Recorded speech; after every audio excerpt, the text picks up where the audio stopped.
Nós damos continuidade ao livro de Atos. No ano passado, nós percorremos o início do texto de Atos e fomos até o capítulo 5, verso de número 11, aonde ali no início do capítulo é narrado o episódio de Ananias e Safira. Quantos lembram desse episódio? Aonde Ananias e Safira mentem ao Espírito Santo, dizendo que entregariam uma oferta de X valor, e entregaram metade daquilo que haviam se comprometido. E pasmem, Ananias e Safira caem morto no culto cristão no Novo Testamento. E agora, a partir do verso 12, Lucas continua falando sobre o movimento da igreja que havia acabado de começar pós a ascensão de Cristo. Mas antes de irmos para esse texto em específico, quero só dar um panorama introdutório que eu julgo de valor. Atos dos Apóstolos é escrito por Lucas, que era um médico, um estudioso, que se deu ao estudo de ver os relatos, os testemunhos de tudo aquilo que Jesus havia feito e realizado. Então Lucas escreveu um box de 2 livros. O primeiro livro do box é o Evangelho segundo Lucas. Quantos já leram o Evangelho segundo Lucas? Aonde Lucas fala sobre vida e obra de Jesus. E então Lucas lança também o seu segundo livro, do mesmo box, que é Atos dos Apóstolos, aonde ali então Lucas conta a respeito daquilo que sucedeu pós a ascensão de Cristo e os movimentos da igreja de Cristo a partir do momento que Jesus foi assunto aos céus. Isso é maravilhoso, porque o livro de Atos mostra o quanto a igreja, nós, não somos um devaneio humano, mas somos plano de Deus. Deus, em sua glória, em seu poder e soberania, escolheu a igreja como proclamadora do Evangelho, como embaixada do reino de Deus, para que por meio de nós o mundo ouvisse o Evangelho.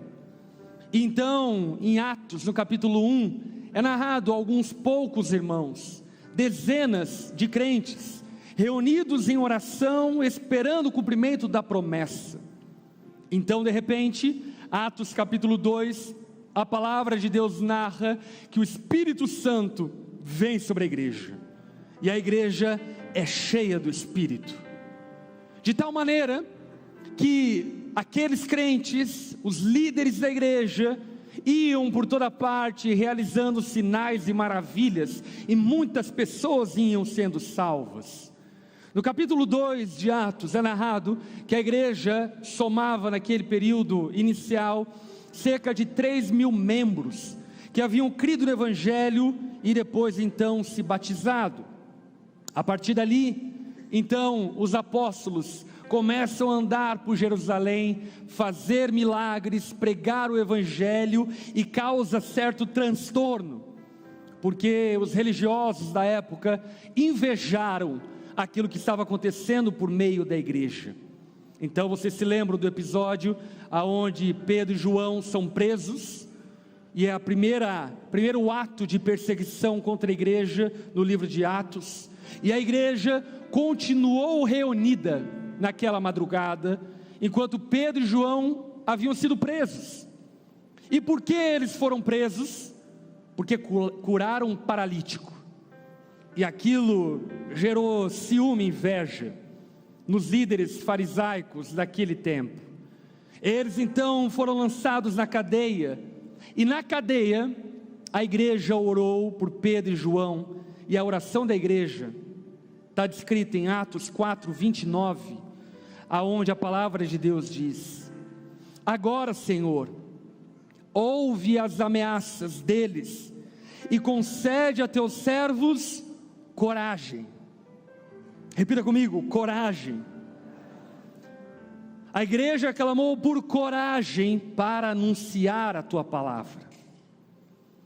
Estende a tua mão com poder para curar, e que sinais e maravilhas sejam realizados por meio de teu santo servo Jesus. A igreja, em meio à perseguição, ela não clama a Deus: Deus, pare com a perseguição. O clamor da igreja vai em duas direções. Primeiro, Deus nos dê coragem. Coragem para não nos calarmos diante da oposição. E segundo, a igreja ora: Deus, conceda-nos poder por meio de Jesus, para que sinais e maravilhas sejam operados por nosso meio. E aqui está um bom combo de oração para nós orarmos ao Senhor. Deus nos dê coragem e Deus manifesta o teu poder. Nos dê coragem e manifesta o teu poder. Essa foi a oração de Jesus. E o que nós vamos ver a partir do verso 12 nessa noite, é que essa oração foi respondida por Deus. Deus deu aos apóstolos e à igreja coragem. E ao mesmo tempo Deus deu à igreja sinais, milagres, poder e maravilhas que estavam sendo operados no meio deles. Por esse motivo, nessa noite, diante do texto bíblico, eu quero compartilhar uma palavra ao seu coração, que eu intitulei da seguinte maneira: a heterodoxia do agir de Deus. Deus é ortodoxo, amém? Mas Ele é ortodoxo dentro da soberania dEle. Por vezes, aos nossos olhos, Deus é heterodoxo. Em que sentido? Deus age de formas que nos confrontam. Deus age de formas que nos escandalizam. Deus age de maneiras que vão para além do nosso catálogo religioso. E como igreja cheia do Espírito Santo, precisamos estar preparados para lidar com a heterodoxia de Deus no seu agir. Diante disso, eu quero te convidar a abrir a Bíblia em Atos 5, verso número 12, e a partir do verso de número 12 nós vamos ler. Olha o que o texto bíblico diz: os apóstolos realizavam muitos sinais e maravilhas entre o povo. Todos se reuniam regularmente no templo, na parte conhecida como Pórtico de Salomão. Deixa a tua Bíblia aberta, daqui a pouco nós vamos voltar a ela, mas vamos orar nesse momento. Baixa tua cabeça, fecha os seus olhos, vamos conversar com o Senhor. Pai, nós estamos reunidos no nome de Jesus. Somos a tua igreja, Jesus. Somos o teu povo. E nós clamamos a ti, Jesus. Manifesta o teu poder nessa noite. Espírito Santo, manifesta o teu poder no nosso meio. Nós clamamos a ti, Espírito Santo, sinais, maravilhas e milagres no nosso meio. Fala conosco, dá-nos discernimento da sua palavra e desperta-nos para uma vida repleta e recheada de milagres. Senhor, nós clamamos a ti. Tome conta dessa reunião. Ela é sobre o Senhor. Faça conforme a tua vontade e teu querer. E flua no nosso meio de tal maneira que a tua glória seja manifesta. E aqueles que não te conhecem possam te conhecer e se render àquele que é poderoso para curar, para libertar, mas sobretudo para salvar o pecador da sua condenação eterna. Fala conosco, Espírito Santo. Nós carecemos da sua voz. Oramos e nos colocamos diante de ti, em nome de Jesus. Amém, amém. Amém. É muito importante sabermos que Jesus inaugurou a era messiânica. E a era messiânica, como profetizada pelo profeta Isaías, haveria aquele que viria de vir, que é o próprio Jesus, e quando ele viesse, as correntes seriam quebradas, os ouvidos seriam abertos, os olhos enxergariam. A profecia acerca da vinda de Jesus tratava e falava a respeito de um tempo onde Deus invadiria a história humana e manifestaria o seu poder, não como forma última, mas como forma intermediária, para que os homens soubessem quem é Deus, e sabendo quem é Deus, pudessem render glória ao nome de Jesus. Portanto, a interrupção daquilo que nós podemos chamar de silêncio de Deus, entre o período do Antigo e Novo Testamento, é marcado por grandes sinais e maravilhas operadas por Jesus. Porém, esses milagres e maravilhas operados por Jesus, como nós vimos quando estudamos o Evangelho segundo Marcos, serviram para testemunhar e testificar que Jesus era o Filho de Deus, mas, incrivelmente, não cessaram e não foram interrompidas em Jesus. Pelo contrário, o próprio Jesus profetizou que os seus discípulos, quem aqui é discípulo de Jesus, fariam coisas ainda maiores do que ele. Jesus inaugurou um tempo aonde Deus não apenas visitava a humanidade ocasionalmente. Jesus inaugurou um tempo onde Deus decidiu habitar em meio ao mundo e manifestar a sua glória em meio ao mundo. E isso, em grande medida, acontecia através de sinais e maravilhas operados por meio dos apóstolos, mas dando um testemunho, um encorajamento fiel à igreja de Cristo de todos os tempos, de que o mesmo Espírito derramado sobre a igreja em Atos capítulo 2, também foi derramado sobre nós, e o mesmo poder pelo qual os apóstolos e a igreja viu sinais e maravilhas está sobre nós. A mesma unção, a mesma autoridade está sobre a igreja de Cristo nos nossos dias. É importante percebermos que os apóstolos, eles eram embaixadores de Deus, e portanto, não era suficiente apenas discursos eloquentes para apontar para Deus, era necessário que sinais e maravilhas os acompanhassem, como uma forma de testemunho vivo, de que de fato eles serviam ao Deus vivo, como uma espécie de carimbo que autenticava a autoridade do seu ensino. Então eles curavam o paralítico, e logo depois da cura diziam: Jesus é aquele que pode te salvar, e Jesus salvava. Eles curavam os enfermos, então apontavam para Jesus, e a multidão cria em Jesus como Senhor e Salvador.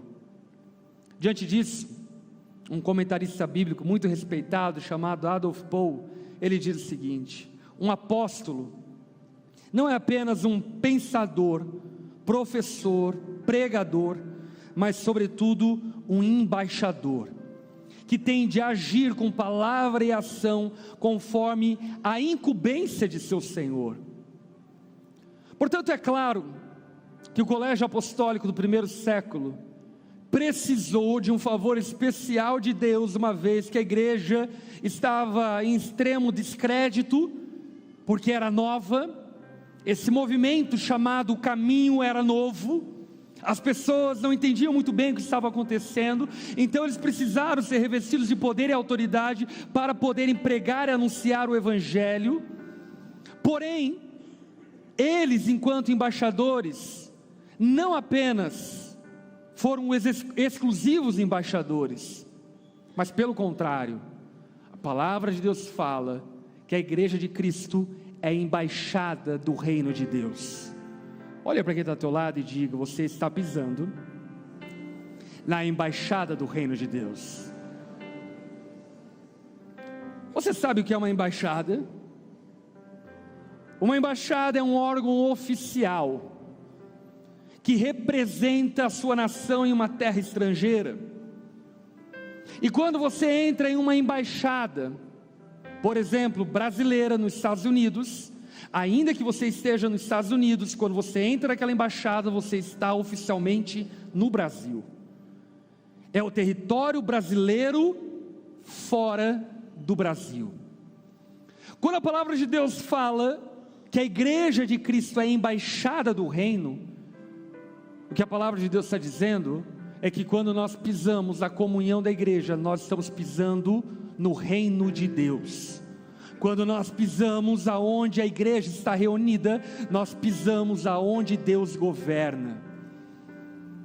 E por esse motivo, os apóstolos, enquanto embaixadores, precisavam manifestar o reino. E a igreja, como embaixada, também precisa manifestar o reino. Por alguns motivos. Os milagres de Jesus durante seu ministério na terra tinham 3 objetivos e propósitos evidentes. Primeiro, demonstrar compaixão e suprir as necessidades humanas. Segundo, apresentar suas credenciais como filho de Deus. E terceiro, transmitir verdades espirituais. Os milagres fazem parte da manifestação do reino de Deus. Obviamente que o milagre não é o fim, é o meio. Deus opera milagres para que, olhando os milagres, possamos crer nele e render as nossas vidas a ele. Deus faz milagres ainda nos nossos dias, para que, sabendo que ele está vivo e é poderoso, possamos nos render a Jesus e reconhecer que ele é o único caminho para o Pai, e que somente através dele podemos ser salvos. Escute isso: os milagres não substituem a pregação do Evangelho, mas abrem portas, caminhos, para que o Evangelho seja pregado. Qual é o grande problema da igreja brasileira, segundo as suas várias tradições? Que existe uma forte ênfase no milagre, e o milagre como sendo um fim em si mesmo. Então venha, vamos fazer uma campanha para o milagre. Venha, vamos receber oração para que Deus opere milagres. E aí as igrejas que promovem milagres, nem sempre tão confiáveis, diga-se de passagem, elas exaltam o milagre como sendo um milagre a finalidade de seguirmos ao Senhor. Porém, nós todos precisamos arrazoar e saber que um paralítico que não andava, e que por intervenção divina Deus o levanta e o faz andar, se ele não for salvo, ele vai sem as cadeiras de rodas para o inferno, como iria com as cadeiras de rodas. O que eu quero dizer é que o milagre não é um fim. E talvez por esse hiperfoco, por esse exagero de igrejas tidas neopentecostais e assim por diante, em relação aos milagres, muitas igrejas sérias criam uma espécie de resistência a falar sobre esse assunto e principalmente clamar a Jesus por milagres. E o que eu quero dizer é que o mau testemunho dos outros não deve ser empecilho para que creiamos naquilo que a palavra de Deus nos fala. Deus faz milagres, Deus cura enfermos, Deus sara pessoas doentes emocionalmente, Deus restaura casamentos, Deus tira pessoas que estão caminhando para a morte, para a vida, Deus liberta viciados, Deus traz cura e salvação para aquele que o busca. Deus é um Deus de milagres, e nós não podemos ignorar isso, amém? Porque somos a embaixada do reino. Certamente, a igreja não foi incumbida de fazer milagres, a igreja foi incumbida de pregar o evangelho a toda criatura. Entretanto, Jesus mesmo disse que nesse caminho de pregar e proclamar o evangelho a toda criatura, o poder de Deus acompanhariam aqueles que creem, fazendo sinais e maravilhas por onde eles passarem, porque aonde cada um de nós, como povo de Deus, chegarmos, o reino de Deus chegou junto conosco. Aonde você pisar, o reino de Deus chegou junto com você, e potencialmente, milagres, sinais e maravilhas também chegaram. O texto afirma que a igreja se mantinha reunida, e muitos sinais e maravilhas eram operados no meio daquele povo. Se você ontem esteve no batismo, você ouviu diversos testemunhos de muitos milagres que Deus tem feito em nosso meio. Pelo menos que não me falhe a memória, eu ouvi 4 testemunhos de pessoas que tentaram tirar sua vida, não conseguiram, e depois disso se renderam a Jesus. Eu ouvi, que não me falhe a memória, pelo menos uns 2 testemunhos de pessoas que estavam aprisionadas à depressão, e quando pisaram aqui na igreja, tiveram o seu coração aberto, e uma alegria invadiu o coração deles, como eles relataram. E isso são milagres, intervenções de Deus, que evidenciam que Ele é Deus, que nós não adoramos uma ideia, que nós não adoramos uma imagem, que nós não adoramos a um ídolo cego, surdo e mudo, mas nós adoramos a um Deus que está vivo e faz milagres. A igreja de Cristo é uma igreja portadora do poder, da ação do Espírito Santo, que anda por toda parte e faz milagres para manifestar o reino de Deus. No verso de número 13 do mesmo texto, a palavra de Deus diz: quando se reuniam ali,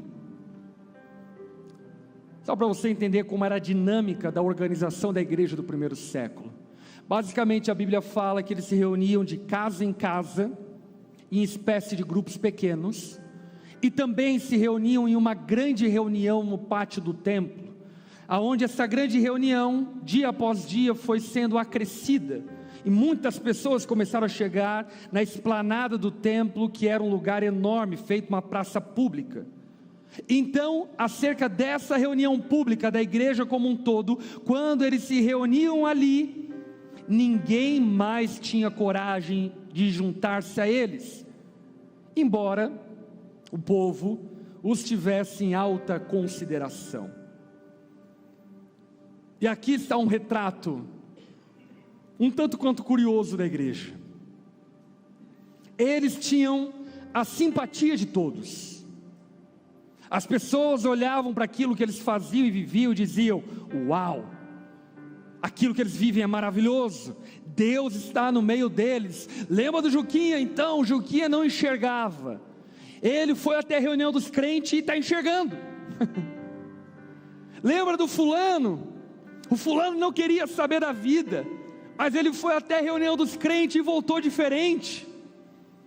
os boatos acerca das transformações, milagres, sinais operados, eles eram compartilhados por toda Jerusalém, e toda a sociedade, toda a cidade ouvia falar a respeito daquilo que acontecia no meio dos crentes.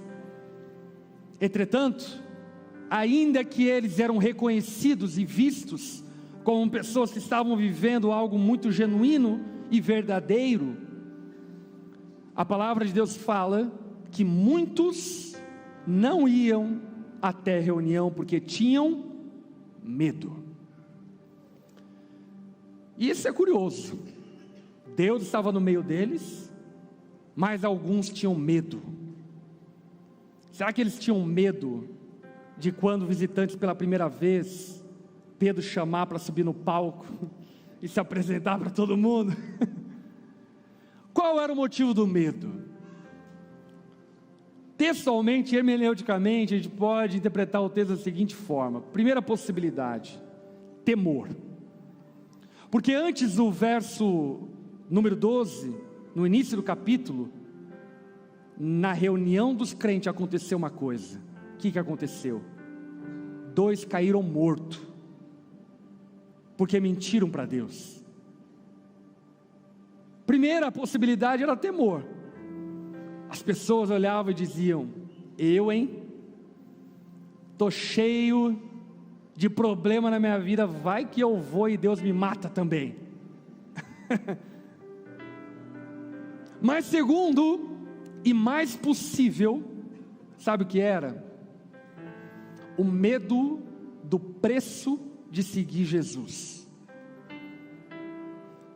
Porque a perseguição já estava acontecendo de forma ainda embrionária, mas já havia uma forte oposição à igreja. E algumas pessoas não queriam ir porque talvez isso iria comprometer seu status social. Judeus poderiam ser boicotados nos seus negócios. E dessa forma, mesmo sabendo que Deus estava no meio daquele povo reunido, alguns tinham medo de ir até esse lugar de reunião. Isso é curioso. É curioso porque talvez aqui entre nós tinham pessoas que tinham medo de vir à igreja, e hoje estão aqui. Medo talvez por temor, outros medo por causa do medo mesmo. Medo do que os outros vão falar, do que os outros vão pensar. Mas a grande verdade é que aquilo que Deus estava fazendo era genuíno e inquestionável, ao ponto que eles eram atraídos, feito ferro atraído no ímã. Deus estava se movendo no meio do seu povo, e isso fica muito evidente no verso 14, quando a palavra de Deus diz: cada vez mais pessoas, multidões, repita comigo, multidões de homens e mulheres criam no Senhor. No capítulo 2 de Atos, Lucas fala que haviam 3.000. No capítulo 4 de Atos, Lucas fala que havia 5.000 homens. E agora no capítulo 5, Lucas fala: não dá para contar, é tanta gente que se tornou incontável. É uma multidão de homens e mulheres sendo atraídas pelo Senhor, sendo atraídos por aquilo que Deus está fazendo. Cada vez mais pessoas. E de fato, a igreja de Cristo foi feita por Cristo para alcançar multidões. A igreja não é um clube. Olha para quem está ao teu lado e diga: a igreja não é um clube. A igreja é a embaixada do reino de Deus na terra, para que o mundo saiba que Deus está vivo e creia no Filho de Deus para a salvação dos seus pecados. A igreja não é um clube para termos a nossa cadeira cativa no culto de domingo à noite. Sentaram na minha cadeira. A igreja é a embaixada do reino de Deus, para que homens, mulheres, seja lá quem for, venha e veja o poder de Deus manifesto no nosso meio e creia no Cristo, Filho do Deus vivo, para a sua salvação. multidões e mais multidões eram atraídas. Meus irmãos, nesse último mês de abril, nós tivemos a nossa igreja global, 1.200 visitantes pela primeira vez. Nesse final de semana nós batizamos centenas de pessoas que creram em Jesus nesse primeiro trimestre do ano de 2024. Todos os meses são centenas de pessoas se rendendo a Jesus. E por que isso? Porque a igreja não é um clube. A igreja é a embaixada do reino de Deus para anunciar as grandezas de Deus para um mundo carente e necessitado de Deus. Essa multidão era atraída por dois elementos, e eu chamo de elementos de uma igreja irresistível. Quais elementos? Primeiro, repita comigo: presença de Deus. É muito bom estarmos em um ambiente confortável como esse, não é? É muito bom nós estarmos diante de um telão de LED muito bom como esse, não é? É bom demais estar em um ambiente gostoso como esse, não é? Mas deixa eu lhe falar uma coisa: eu não vim aqui por causa disso. Alguém veio aqui por causa disso? Eu vim aqui porque eu sabia que Deus estaria no nosso meio. Eu vim aqui atraído pela presença de Deus. E por que eu digo isso? Tempos atrás estava com um pastor amigo meu que visitou uma igreja lá na Nigéria. Uma igreja, pasmem, o prédio da igreja é 11 quilômetros por 10 quilômetros, cerca de 11 quilômetros quadrados. Na reunião dos cultos daquela igreja reúne cerca de 1 milhão de pessoas, todos os cultos semanais, que vêm de todos os cantos para se reunir naquele lugar e adorar o Senhor. Meus irmãos, não é um ambiente confortável, chão batido, sem cadeira, mas uma multidão atraída pela presença de Deus. E por que eu estou dizendo isso? Porque muitas vezes nós elencamos tantas coisas fúteis como sendo primárias na nossa experiência como igreja, e deixamos de elevar e destacar aquilo que mais importa. E o que mais importa quando estamos reunidos? A presença de Deus. Eu digo isso porque eu fico meio estupefato e até cansado de ver tanta gente com minhoca na cabeça, pensando em tanta coisa terciária, tanta coisa fútil acerca do viver igreja, enquanto o elementar a gente não percebe. Deus está no nosso meio. Se você não achou vaga para estacionar teu carro essa noite, está tudo bem, Deus está aqui no nosso meio. Agora a pergunta que eu lhe faço é: você teria coragem ou ousadia para deixar teu carro em casa e vir de bicicleta porque Deus está aqui? Você é atraído pela presença de Deus? Você teria o desprendimento para deixar teu carro em casa e vir de ônibus para vir ver a presença de Deus? O que eu quero evocar a você é que aquela igreja, ela não era atraída por causa de ventos de doutrinas, ela não era atraída por causa de caniços balançando no deserto, ela era atraída pela presença de Deus. E o que eu quero dizer é que eu e você não apenas devemos ser atraídos pela presença de Deus, mas devemos ser responsáveis por promover a presença de Deus no nosso meio. Um elemento daquela igreja irresistível era a presença de Deus. Segundo elemento, o amor. Eles amavam uns aos outros, honesta e sinceramente. Você pode dar um abraço aí quem está do seu lado e dizer: eu te amo. Não vale a tua esposa. Isso aí você já deveria ter falado.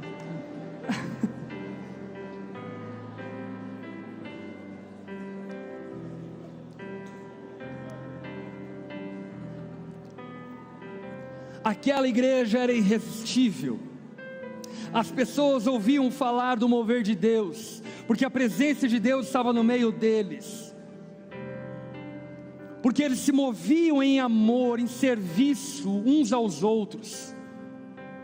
Eram pessoas que amavam aos seus irmãos, sincera, honesta, com todo o coração.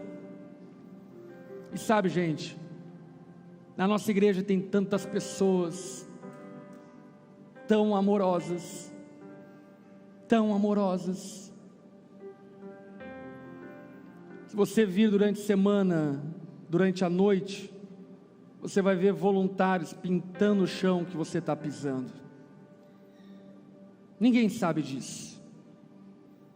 Eles não estão ganhando nada para isso, mas eles amam você, e por isso estão fazendo isso.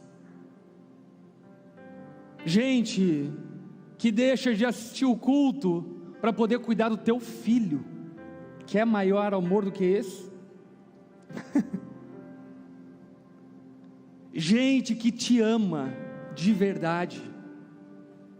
A igreja de Cristo é um ambiente onde a presença de Deus é embebecida e o amor de Deus está transbordando uns pelos outros. Agora, obviamente, que isso traz inimizade de todos os lados.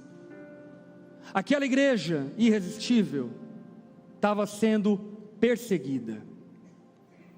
E quando perseguida, como aquela igreja reagia? Repita comigo: orava. Ela orava. Quando perseguida, orava. Mas ela também tinha inimigos internos, como por exemplo Ananias e Safira, que eram hipócritas. E diante da hipocrisia interna, o que aquela igreja fazia? Corrigia. Porque a igreja é a embaixada do reino de Deus. A igreja é a embaixada do reino de Deus, e nós não podemos deixar e permitir que o poder de Deus seja maculado pela hipocrisia no meio do povo de Deus. O texto prossegue ainda no verso número 15, dizendo: como resultado, repita comigo, como resultado, o povo levava doentes às ruas em camas, macas, para que a sombra de Pedro cobrisse alguns deles enquanto ele passava. E aqui então acontece aquilo que eu chamei de heterodoxia. Era um mover tão grande da presença do poder de Deus. A esplanada do templo já não dava conta do recado. Então as ruas de Jerusalém começaram a se tornar cama, abrigo para enfermos, doentes que vinham de todas as partes, e eram colocados ao longo do caminho, para que quando Pedro, os apóstolos passassem, a sombra deles pudessem curar aqueles enfermos. Nossa, isso parece muito neopentecostalismo, não acha? Parece demais. Mas isso é cristianismo, isso é a igreja de Cristo. Porque no final das contas, meu irmão, não era a sombra de Pedro que curava, até porque a sombra é imaterial. Quem curava era o próprio Cristo, através da fé daquelas pessoas que criam em Jesus. E dessa forma, de modo sobrenatural, enfermos eram curados. De forma heterodoxa, Deus se manifestava no meio do seu povo. E por que eu lhe digo isso? Eu lhe digo isso porque Deus está se movendo no nosso meio. E quando Deus decide se mover no meio do seu povo, você precisa estar preparado para ver coisas que te chocam. Lembra de Jesus curando um cego de nascença com um cuspe? Chocante, não é? Em outros momentos, Ele decreta uma palavra e a pessoa é curada. Em outros momentos, Ele dá uma ordem e a pessoa é curada. Porque Deus não está preso à nossa ortodoxia. Deus é muito maior do que as nossas convenções. E o que eu quero dizer é: Deus quer se manifestar nesses dias de forma poderosa sobre a terra, para que o mundo saiba que Ele é Deus e todos creiam que Jesus é o Senhor. Eu não sei se nós vivemos o último dia, mas eu sei que nós vivemos nos últimos dias. E sendo os últimos dias, eu preciso dizer a você que não existe espaço para caprichos da nossa parte. Nós precisamos deixar nos mover por aquilo que Deus quer fazer. Você está lá em um grupo pequeno? Quantos aqui estão em um grupo pequeno? Tem alguém enfermo no seu grupo pequeno? Ore. Ore. Tenha ousadia para orar. Hoje de tarde ainda eu estava na Onda Dura Jaraguá do Sul e pude abraçar um irmão que, quando eu assumi a igreja ali em Jaraguá do Sul, ele estava na UTI e estávamos em uma reunião. E naquela reunião então falaram: fulano de tal está na UTI, pastor, e etc, tal, vamos orar por ele. Vamos orar. E nós levantamos, demos as mãos, oramos por ele, e hoje ele estava no culto. Ele foi curado. Por quê? Porque Deus faz milagres. Não duvide do poder de Deus, não duvide daquilo que Deus pode fazer. O nosso papel não é curar, o nosso papel não é fazer o que Deus pode fazer, mas o nosso papel é continuar crendo até que Jesus venha, de que Deus está vivo e faz milagres. E os milagres não são, em última análise, um fim em si mesmo, mas um meio para que o mundo saiba que Jesus é o Senhor. Por que eu estou dizendo isso? Porque nós precisamos sair dos nossos padrões e saber que Deus se manifesta de formas escandalosas. Como assim? Gente, eu sou de origem presbiteriana. Não vou tirar sarro dos presbiterianos, mas a gente não costuma ver muita coisa na igreja presbiteriana, por assim dizer. Entretanto, quando eu me converti, eu li a palavra de Deus, e a palavra de Deus não me permite pensar que a igreja se tornou um clube, uma academia intelectual, aonde nós ficamos falando uns aos outros sobre os nossos conhecimentos. Quando eu leio a palavra de Deus, eu percebo que, ainda que devamos obviamente ter uma boa ortodoxia, eu vejo um Deus vivo, poderoso, atuando no meio do seu povo. E a partir disso eu tive experiências maravilhosas com Deus, muitas delas que me humilharam. Mas eu lembro de uma pessoa dura em relação a isso. Quem é essa pessoa? Minha esposa. A minha esposa vem de um contexto também bem tradicional, aonde o Espírito Santo era uma vaga lembrança bíblica. E quando nós começamos a namorar, ela sempre teve muitos problemas com moveres de Deus. Ela sempre achou isso muito estranho. E aí então eu comecei a pregar em muitos lugares, em igrejas muito loucas. E aí volta e meia a Lari ia junto comigo, e era muito engraçado, porque ela ficava no canto olhando e tipo escandalizada. De fato, algumas coisas são desnecessárias, amém? Vamos arrazoar aqui, aleluia. Porém, muitas coisas genuínas aconteciam, e ela sempre dizia para mim: amor, isso é tudo mentira, esse falar em línguas aí, que bobagem. E eu lembro uma vez que eu fui pregar em um lugar, e ela foi junto comigo, e aí estava eu e ela em um momento de adoração. Uma irmã muito querida nossa estava ministrando a adoração, e eu aqui em pé, adorando, glória a Deus, aleluia. E de repente eu começo a ouvir uns gritos, eu olho para trás, a Lari lanhada no chão, falando um monte de coisa que não dava para entender,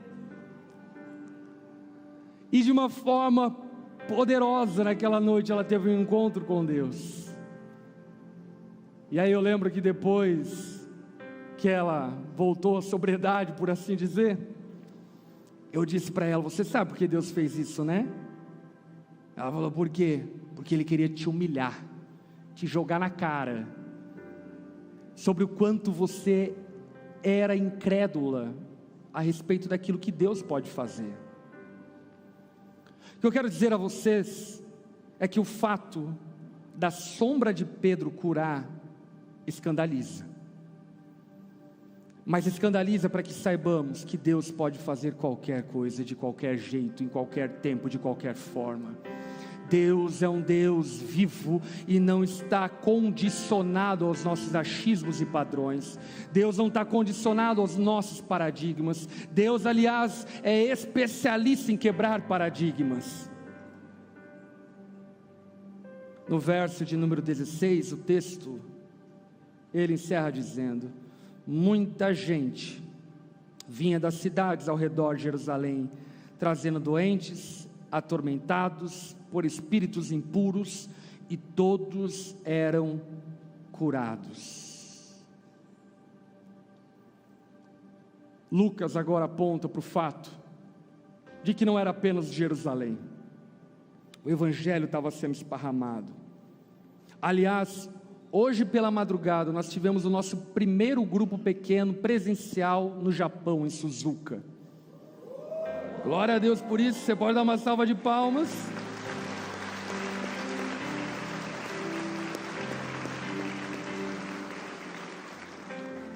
Gente de toda parte vinha, e a igreja estava aberta para isso, porque a igreja não é um clube dos crentes, mas a embaixada da manifestação do reino de Deus. A embaixada da manifestação do reino de Deus. Os milagres operados por Jesus servem para que o mundo saiba que Jesus é Deus, e creiamos nele para salvação e perdão dos nossos pecados. E deixa eu lhe fazer uma pergunta. Hoje é um bom dia para a gente ver milagres, não acha? Hoje é um bom dia para a gente ver o mover de Deus no nosso meio, você não acha?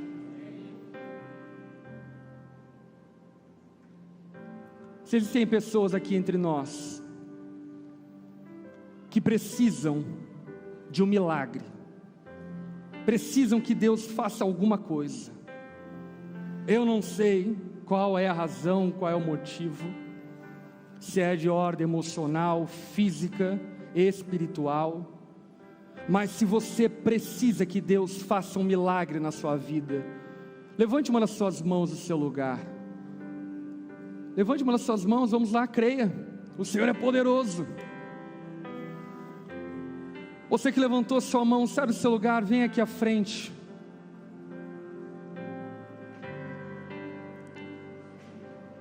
Eu quero convidar os pastores da onda, supervisores da onda, para virem aqui me ajudar em oração por essas pessoas.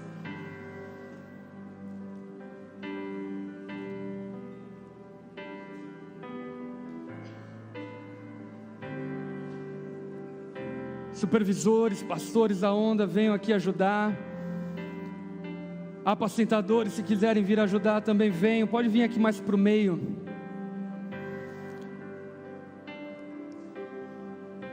Pastores, supervisores, apacentadores, eu quero convidar vocês a orarem da seguinte forma. Vocês vão perguntar a essas pessoas qual é o milagre que elas precisam, por que elas estão aqui pedindo oração, e ouvindo qual é esse pedido de oração, então você vai orar por essas pessoas. Amém? Você que está aí no seu lugar assentado, quero lhe convidar a se colocar em pé no seu lugar, a estender as mãos em direção a essas pessoas.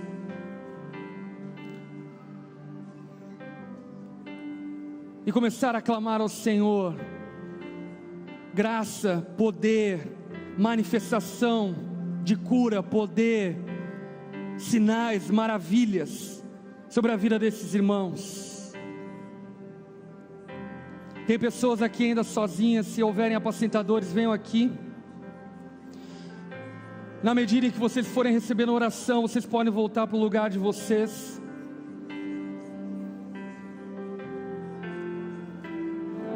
Essa semana ainda alguém me procurou nas redes sociais falando o seguinte: pastor, por que Deus não faz mais milagres como fazia nos dias dos apóstolos? E essa é uma impressão que às vezes nós podemos ter. Mas uma coisa eu posso dizer e afirmar categoricamente é que, de verdade, Deus continua fazendo muitos milagres, incontáveis milagres. Por exemplo, quantos aqui já foram alvo de um milagre do Senhor, de uma intervenção poderosa de cura, de salvação? Essas mãos erguidas, elas representam, sabe o que? Deus está vivo, se manifestando no nosso meio.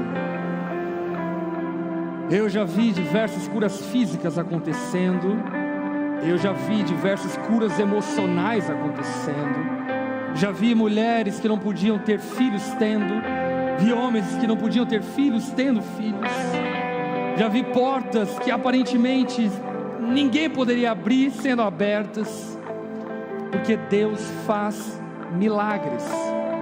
Agora, lembra da mulher samaritana no poço de Samaria? Ela viveu um milagre. Jesus foi profeta sobre a vida dela. E o que aquela mulher fez? Voltou correndo para a cidade para contar para todo mundo aquilo que Deus havia feito na vida dela. O que eu quero dizer é que eu não acho que Deus faz menos milagres. O que eu acho é que na era da comunicação nós nos calamos e não compartilhamos os milagres que Deus faz. Por isso eu quero te encorajar e te desafiar de forma muito prática. Compartilhe os milagres que Deus tem feito na sua vida e que já fez na sua vida. E de forma muito prática, nessa semana ou ainda hoje, grave um vídeo, poste na sua rede social, fale: olha, eu estava passando por isso, eu orei, Deus fez isso. Deus estendeu a mão sobre mim nessa situação da minha casa, na situação da minha amiga. Compartilhe aquilo que Deus fez na sua vida. Por quê? Porque isso é um sinal para o mundo de que Deus está vivo e é poderoso, e que Jesus é o Salvador de todo aquele que crê. Eu quero te desafiar. Compartilhe, fale aquilo que Deus tem feito na sua vida. Amém? Você recebe esse encorajamento? Deixa eu orar por sua vida, estenda suas mãos como recebendo. Senhor, obrigado por essa noite gloriosa. Obrigado, Senhor, por tudo aquilo que vivemos aqui. Obrigado pelo privilégio de ceiar, participar do pão, do suco e lembrar do Teu amor por nós. Obrigado por podermos ofertar, adorar, cantar ao Senhor em comunhão com os nossos irmãos. Obrigado, ó Pai, por tantos irmãos que foram acrescidos à nossa igreja nesse último mês. Te louvamos, ó Pai, pela vida deles. Te louvamos, ó Pai, pelos milagres certamente que o Senhor operou no nosso meio nessa noite, na vida de tanta gente aqui. Te louvamos, Senhor, pela salvação que houve no nosso meio. Te agradecemos por tudo aquilo que o Senhor tem movido e feito em nosso meio.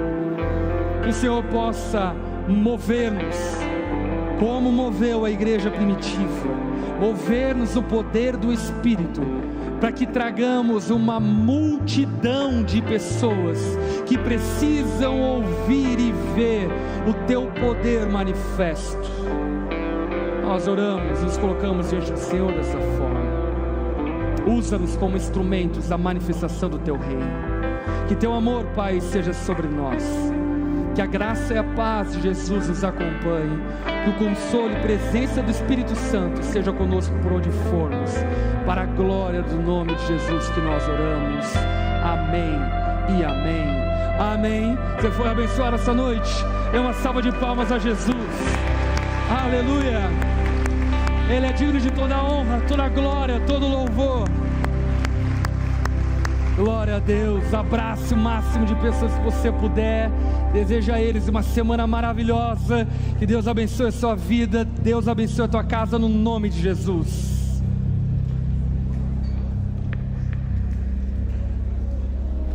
E aí, tudo bem? Você acabou de ouvir uma mensagem poderosa e transformadora. E para você não perder nada, se inscreva no canal, ative o sininho, porque sempre quando nós entrarmos ao vivo, você vai receber uma notificação para não ficar de fora. E eu tenho algo para você. Eu vou deixar aqui 2 indicações, então já clica e continue recebendo mais de Deus. Um abraço e até a próxima.